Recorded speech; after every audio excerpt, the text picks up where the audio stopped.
Howdy, howdy, howdy. It's a Rodfather 916. It is Wednesday, and today I want to talk about all things Housewives. I've been around blogging, vlogging about the Housewives for more than a decade. Um, my first show that I started watching was OC, and no offense to OC fans, it was just too white. And when I say too white, um, everybody on that show seemed like a Barbie doll. So I really couldn't feel it. Of all the shows, OC was hard for me. And then I started following Atlanta. And not only did I start to follow Atlanta, I started blogging about Atlanta. And then later, years later, going on people's podcast and talking about Atlanta. So I want to right now start. Well, wait a minute. Let me stop. New York last night sucked the life out of you. There was so much drama. And tonight, Salt Lake has its reunion. I'm going to be locked and loaded. I'm not sure if I'm going to review it, but I'm definitely going to be watching. I am on Sling, and so we get, should I say this out loud? Here in California, Sling gets the East Coast feed. So it's 8:00 it's 8:00 on the East Coast, where we get the 8. So we get it actually here at 5. I love Sling. Okay, Sling, send me a couple of bucks. But I want to talk about the Housewives at large. If you've been around enough, you watch enough, and of course I have friends who blog, and others have their own vlog and then podcasts. I mean, the Housewives is responsible for a lot of people making some serious cash, and a lot of my friends, most of them are based in the South and the East. We email and go back and sort of get little tidbits. So let's talk about producers. Some of the producers, and some of you have noticed this in some of the cast members. You have a timid person who has no storyline, but this person's job is to stir the pot. They're bone collectors. They stir the shit. Now, they have no storyline. That is their job. And you can sort of tell when a producer goes in and, we need you to really get in here. Now, they have their purpose, but I'd like to think it's artificially enhanced. It's like having artificial salt. The first one I'll come up with was Sheree in Atlanta. She was fired and they brought her back. And when he brought her back, her job was to just stir the shit out of Atlanta. But you could see she wasn't totally comfortable with it. But she's got a paycheck. I ain't mad at anybody. Ain't mad at anybody for making a coin. Over in the OC is Tamra.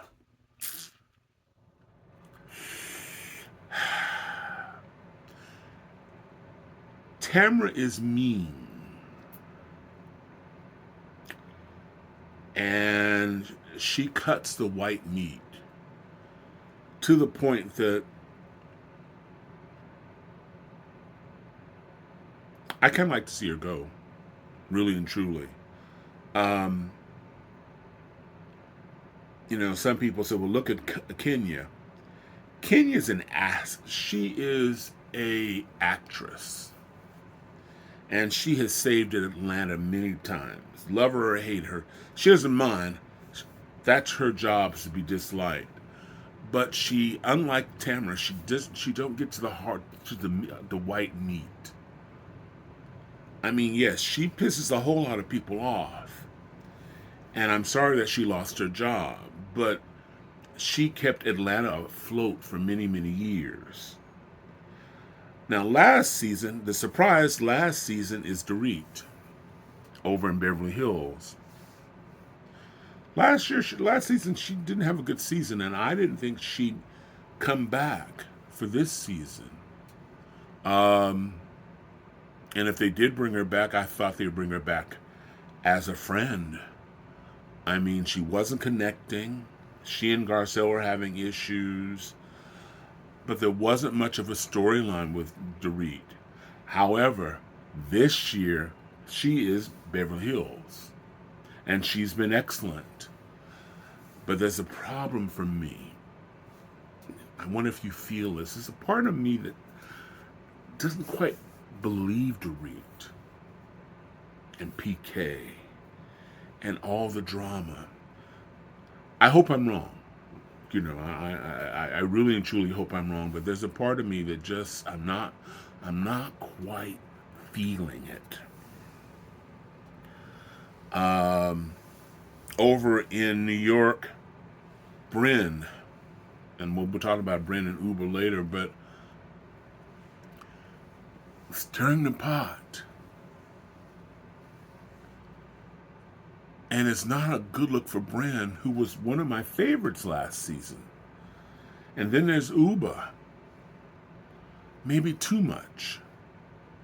And I'm starting to believe that the producers, I need you to pump it up. And Uber is on, she is on 10. However, it was a good episode, and I will be getting back to New York. On another level, I want to say my props and the best comeback of the shows is Erica Jane. Erica Jane was the most hated woman in Beverly Hills and probably TV because of her husband. And a lot of people felt that because her husband stole out all that money and bought her gifts, that unless she wore something from Dollar Tree, she was complicit in his crime, stealing all that money from those victims. But she's been found innocent, and she's very, very likable. You know, she's come back warm. But if she is ticked off by the ladies came after her. Many of them weren't her friends. She was alone in this, but she's come back really good in Beverly Hills. If you haven't heard by now, Karen Huger has officially quit Potomac.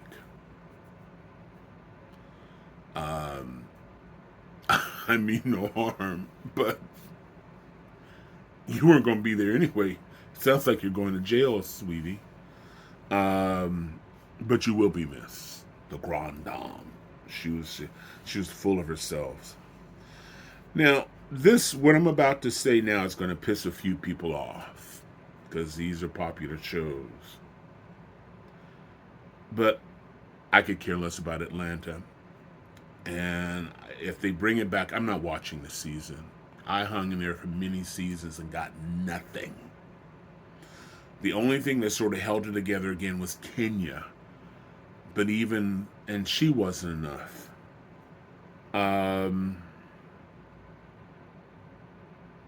The other city is New Jersey.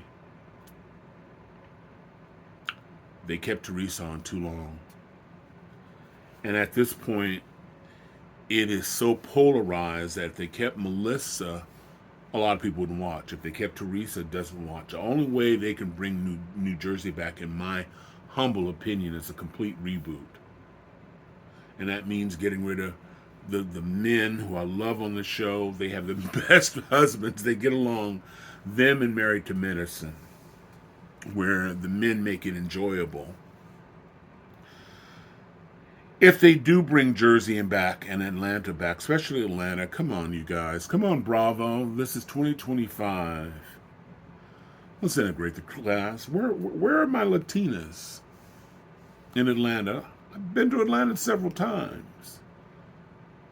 There are a lot of Latinas in Atlanta. Where are my Asian housewives in New Jersey? Where are the Indians? I think integrating the cast, particularly in the case of Beverly Hills, has helped the class. It's brought a new and different conversation because you're bringing in new people, different ethnic backgrounds, which clashes with beliefs. Uh, it tests, but it lifts the conversation. You know, people get very angry. And because that was my argument with New York. Come on. New York City with all white women, and I love the New York cast. I still do. It's my favorite cast, the older ladies that are there. But New York is mostly minority. You couldn't find one, except for Ebony K. Williamson. She was a complete and utter disaster. I mean, God, talk about adding a nail to the coffin. But gosh almighty, come on now. So let me get into uh, New York last night.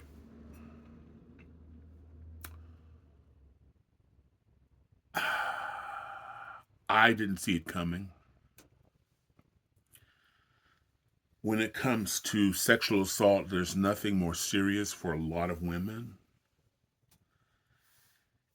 And Bryn was a victim of a sexual assault. And it united a lot of the women, except she and Uber were having an issue. Uber was like, you know, who did you sleep with to get this job? Remember, the producers are in there. And somehow Bryn turned it around and said, well, you know what? You know, I told Uber that I was sexually assaulted. How could she not have any sympathy for me? And so all the women turned against Uber. Uber. But it turned out it's not true. Bryn has been horrible. She has been lying on every cast member, but she has charisma. She's funny. She can take it. She can tell a joke. She's flirtatious. But this is tough. And somewhere she was telling this convincing lie to all the women. And Uber said, "You never told me you were sexually assaulted." And the women again didn't believe Uber. But as some liars do, they trip themselves up, and it turned out that Bryn never told Uber. And all of a sudden, all the housewives turned against Bryn. I don't know how she recovers from that. I have no idea how she recovers from that. She is on an island. Will they say next season we don't want to work with her? Will she quit? Because there will be backlash. Unless something happens in the next couple of episodes that make us go, oh, okay, now we understand. But I don't know how she recovers from this. Because, I was talking about Erica Jane just a second ago recovering. Erica Jane, I mean, she almost lost her job because the audiences hated her. Again, they thought she was complicit and she was angry. Well, she was angry because she's being attacked from all sides. The media's coming after her. Gifts that she were given, she's supposed to give back. Nobody's believing her. How do you get through that? And I wonder if Bryn will get through this.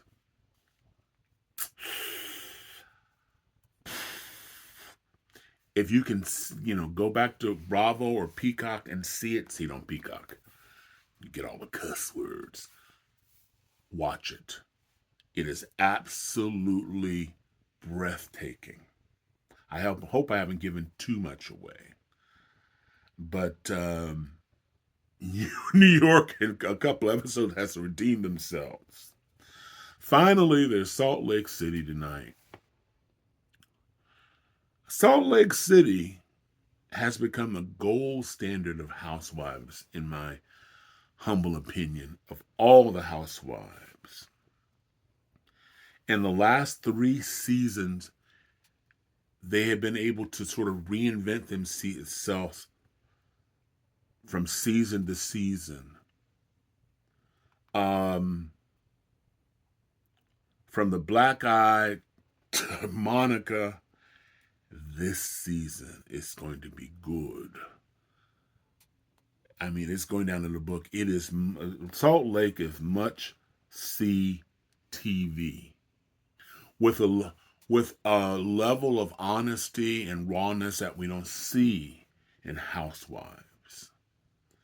Um, they bicker, but unlike some of the other shows, they try to resolve it. And then they bicker about something else and they try to resolve it. Um, Not happy with Heather Gay. She used to be my favorite. Um, I don't think the producers getting her. I don't think the producers are getting in her head so much so than um, she's got Bronwyn. She's competing with Bronwyn, and of course she wants Lisa's attention. Oh, Lisa, whatever you do is just wonderful, and all that comes back from high school. You know, Lisa, Lisa's the fun girl. I like that. I love when she does that. I like that. And I think Heather was the chubby girl. Smart, but not popular. And Heather wants to be at that table. Years later, she wants to be sitting at the table where Lisa's sitting.